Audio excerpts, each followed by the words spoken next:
Hi, in this tutorial I'm going to show you two methods to add a reference image in Krita. So let's start with first method. First we need to click on reference image tool. This tool will let us to add a reference image, so I click on it. And then I need to go to the right upper corner and click on tool options. Now we need to go to icon with a plus. It will let us to add reference image, so I click on it.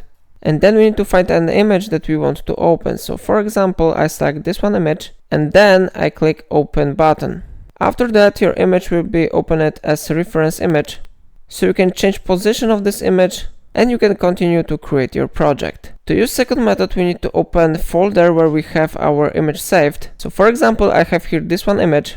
So I need to drag and drop this image inside the project. And after that, you will be able to select one from available options. We need to click here on insert as a reference image, and how you see, it will let us to add image as a referenced image. So now we can go back to our project and we can change position of this image. So it's all for today. If I helped you, remember to like this tutorial and subscribe my channel, and please don't forget to let me know in comment if it solved your problem.